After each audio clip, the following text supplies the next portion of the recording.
back to Health Shenanigans, the podcast where we cut through the noise that brings you evidence on public health, education, and practical lifestyle interventions. I'm your host, Blessing Musora. Today's episode is about partnership with Harare Institute of Public Health and Chrysalis Transformation Center. Today we've got Dr. Grace, who is going to be explaining to us about our podcast, what we need to understand.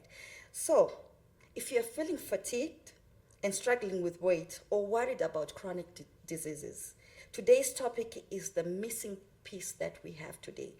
So, we are talking about inflammation. Dr. Grace, can you please welcome?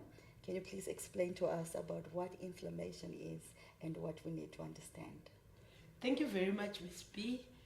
Greetings, everyone. It's a pleasure for me to be here. And for me, this is a very critical topic for Zimbabwe as well as for the entire continent, especially as we see a massive rise in non-communicable diseases that are also lifestyle related. Maybe I can start by saying biologically, inflammation is your immune system's response to an irritant. For instance, let's say you get bitten by a bee or something, the skin around that area will swell up, the skin around that area will redden. But actually that's an indication that your system is responding to that irritant. That was well explained.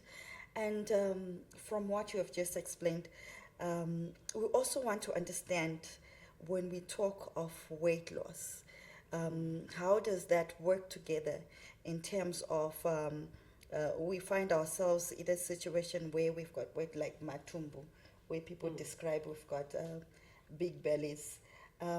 What's the cause of that, and how do we handle that? Okay, so this chronic fire, this chronic inflammation is largely driven by our modern lifestyles. It is fed by high processed foods. It is fed by refined sugars.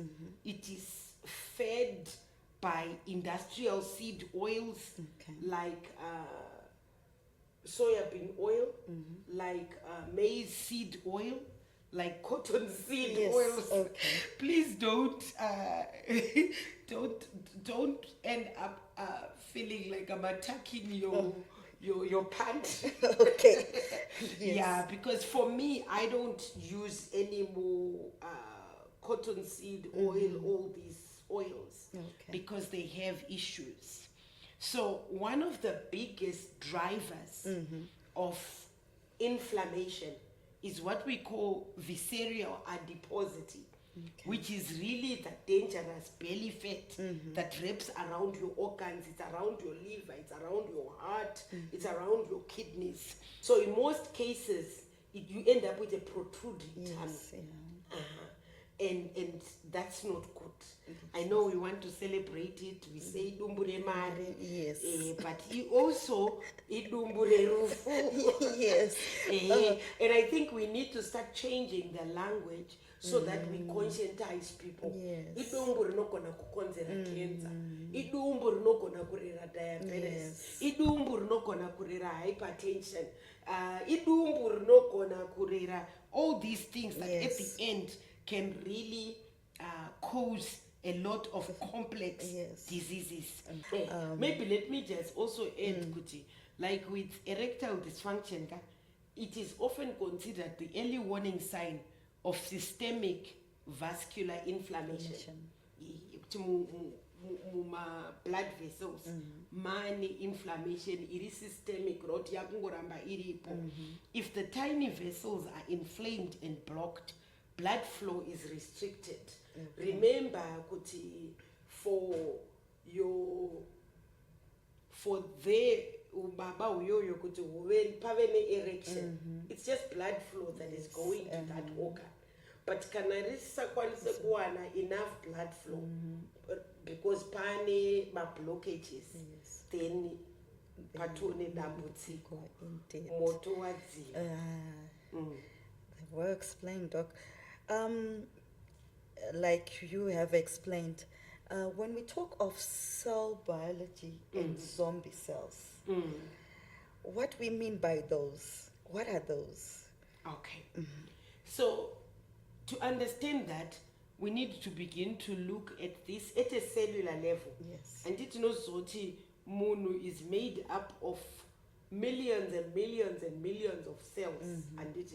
And I think Upakudara Chitanga biology would look at one cell, kutimukatime cell iroro rakaita say.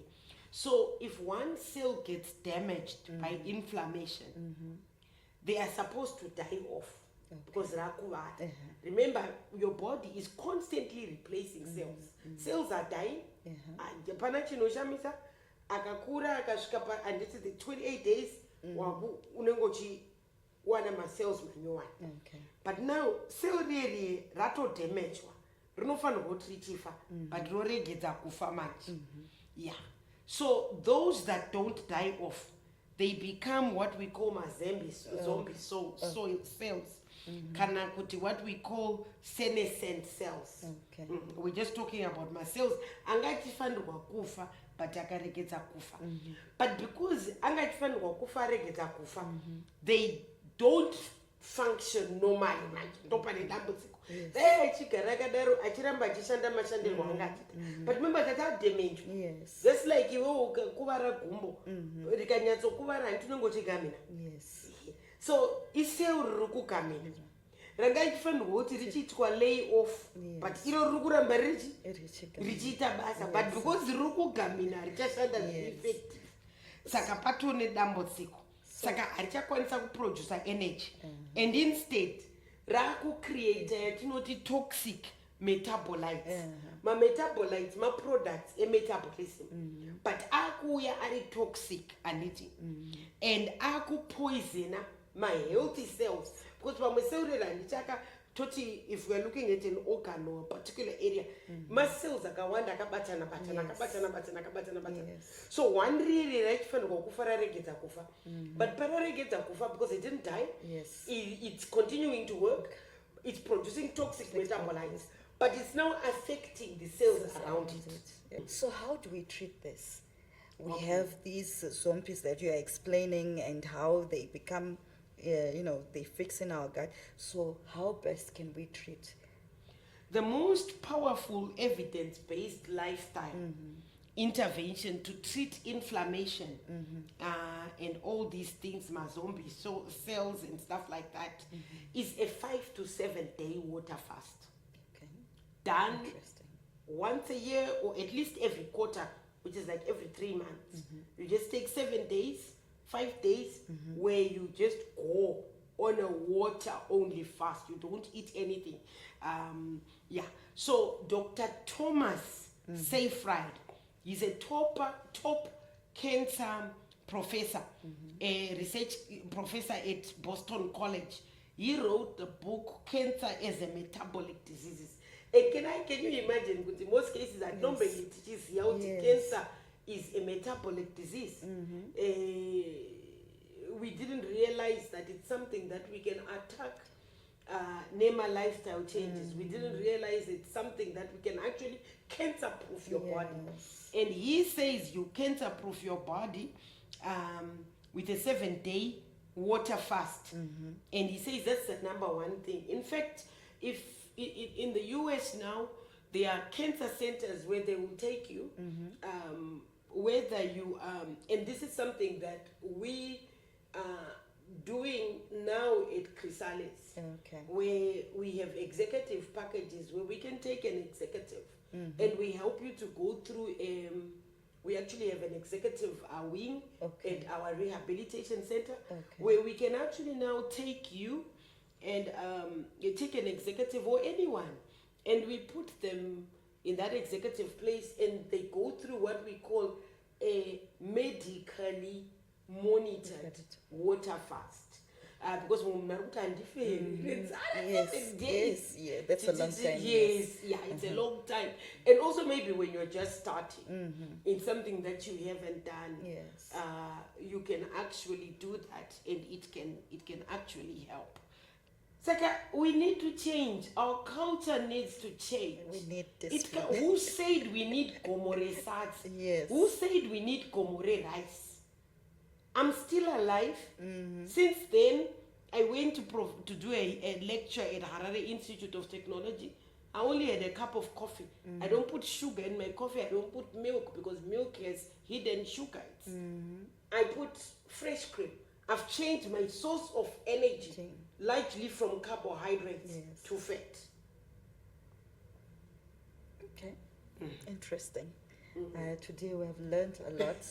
Maybe what I want to also say is before you go on a fast, yes, prepare for it mentally. You can't come from eating a mountain ne chicken nema veggie and 6 slices of bread at breakfast and eggs and beans and liver and then supper another gomo of rice and meat and then tomorrow you want to do a water only fast. Your body will not be able to handle it. What I forgot to mention is once your body gets into ketosis, you'll actually find that you no longer feel hungry. Because remember, hunger is actually telling you that your body is saying we need food because we've burnt what you have supplied us. But if now you have changed your source of energy to the visceral fat, your body is not served for energy. That's why you like to sometimes find that there are people who are on a 7-day fast, but they are working. They are doing everything. The brain fog is gone, remember, because now your brain is actually also receiving food from the ketosis that's taking place in your body. So maybe things like preparing for a fast, if maybe you can start maybe before, eat healthy fats like avocados. Extra virgin olive oil. In fact, I don't use salad dressing for my salads because most salad dressings have sugar in them. So I dress my salad with olive oil. Largely. So start eating those healthy oils, start eating coconut oil. Remember we talked about polyunsaturates like your cotton oil, your cotton seed oil, your maize seed oil, your sunflower seed oil. Reduce all those. You can find other sources of energy. You can even cook with coconut oil. You can even cook with butter. If you go in the store, you'll find there's butter ghee. I use the Kefalos butter ghee to cook. And sometimes I just use regular I'm advertising for Kefalos. And during the fast, like I said, you can water mimic to begin with. Cheat your body into thinking you're eating. You can drink herbal teas, like I mentioned, green tea, mint green tea. I take that. When I did my long extended 3 months fast, I took hibiscus tea because apparently hibiscus tea actually helps curbing hunger and controlling appetite. So it really helped me. You can even put inside your teas a tablespoon of apple cider vinegar, which is very good, by the way, especially the one with the mother. Because remember, we said you're putting electrolytes into your body, things like that. You can also drink 1 to 2 cup or of coffee. Because coffee also helps to control hunger. So, and then also it's important what to do when you're breaking your fast. You can't just come from a 7-day fast and you want to eat your mountain of something like, I've missed you for a whole week, let me eat. And part of that is also good when we do this, as you are coming out of it, actually also then do a goal, your physical lifestyle goal. How are you going to eat coming out of that so that you don't go back? You've just reset your system. You go back into putting toxins into nurturing inflammation again. Okay. Yeah. Then once you get out, they say after 48 hours, your digestive system goes to sleep. Okay. So you wake it up gently. Yeah. So day one, you can drink bone broth, just bone broth. Oh, or protein shakes. I brought from South Korea life meal that I take when I'm breaking my fast. Okay. Thank you so much, Dr. Grace, for this. I think to all our listeners, we need to do this. Let's find our partners to be able to have the 7-day fasting where we can encourage each other. Like she said, you can go and find professional help at their center where they can also help you in terms of the 7-day fasting and being able to know the right things to do for you to be able to go forward. As we go on, I think we'll definitely need you to come back and teach us more on this so that we have that more view on life and what we need to do in living our lifestyle as a nation. Thank you so much, Dr. Grace. Yeah, thank you very much. I'm looking forward to go more in depth on metabolic conditions and also the life hacks that we can do to actually put these in remission.